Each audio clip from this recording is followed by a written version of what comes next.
Gojo Satoru सिर्फ ताकतवर होने की वजह से इंसान से अलग नहीं लगता। वह ऐसा इसलिए लगता है क्योंकि वे पहुंच से बाहर महसूस होता है। बेशक बहुत ज्यादा ताकत उसकी छवि का बड़ा हिस्सा है, लेकिन केवल ताकत उसके चारों ओर की अजीब अनुभूति को नहीं समझाती। उसका शरीर इंसान जैसा है, फिर भी वे इंसानी दुनिया से थोड़ा बाहर लगता है। इस वीडियो में हम इस प्रभाव को 3 विचारों से देखेंगे: दूरी, नजर और सीमा। पहला बिंदु है दूरी। गोजो हमारे सामने खड़ा हो सकता है, फिर भी उसे छूना असंभव सा लगता है। जब वह दूसरों से बात कर रहा होता है, तब भी वह कमरे का केंद्र लगता है, और उसी समय उससे थोड़ा बाहर भी। पास और दूर दोनों साथ महसूस होना उसकी अलौकिक उपस्थिति बनाता है। पुरानी जापानी कहानियों और दरबारी संस्कृति में ऊंचे दर्जे के लोगों को हमेशा सीधे जनता के सामने नहीं दिखाया जाता था। वे स्क्रीन, पर्दों या भीतरी कमरों के पीछे रखे जा सकते थे। आवाज या उपस्थिति आप तक पहुंच सकती थी, लेकिन व्यक्ति तक पहुंचना कठिन रहता था। ऐसी संस्कृति में न दिखना किसी की उपस्थिति को कमजोर नहीं करता था, वह उसे और भी ऊंचा महसूस करा सकता था। गोजो भी कुछ वैसा ही प्रभाव देता है। वह पास खड़ा हो सकता है, लेकिन साधारण दूरी उसे मापती हुई नहीं लगती। इसी वजह से वे सिर्फ एक ताकतवर व्यक्ति नहीं लगता, वह ऐसा लगता है जैसे वे किसी अलग परत पर मौजूद हो। दूसरा बिंदु है नजर। इंसानी रिश्तों में आंखों का बहुत महत्व होता है। जब हम किसी की आंखें देखते हैं, तो हम भावना, झिझक, गुस्सा या दयालुता की कल्पना करते हैं। लेकिन जब आंखें छिपी होती हैं, तो उस व्यक्ति का भीतर पढ़ना कठिन हो जाता है।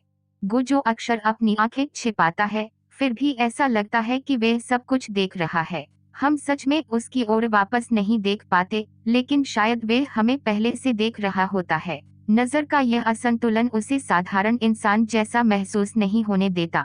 संस्कृति के स्तर पर सीधी नजर से बचना पवित्रता या ऊंचे दर्जे की भावना भी बना सकता है। अनुष्ठानिक जगहों, धार्मिक चित्रों, कुलीन निवासों और समारोहों में देखने वाले और देखे जाने वाले का संबंध हमेशा महत्वपूर्ण रहा है। जब कोई चीज छिपी होती है, कल्पना काम करने लगती है।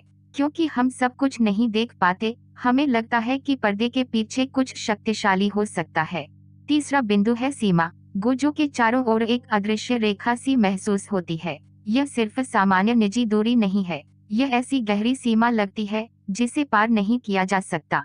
जापानी संस्कृति में केकाई का विचार है, यानी ऐसी सीमा जो किसी विशेष स्थान को चिह्नित करती है। केकाई केवल दीवार नहीं होती, यह ऐसी रेखा हो सकती है जो बताती है यहाँ से आगे जगह बदल जाती है।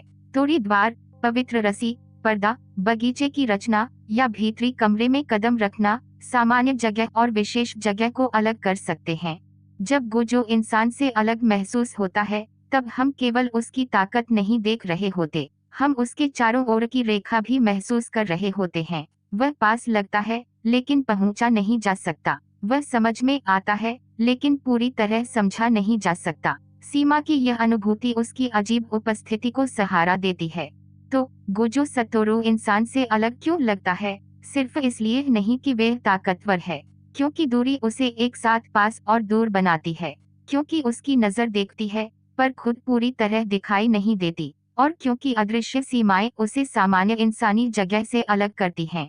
जब ये 3 प्रभाव एक साथ आते हैं, तो गोजो इंसान दिखता है, लेकिन इंसानी दुनिया से थोड़ा बाहर महसूस होता है।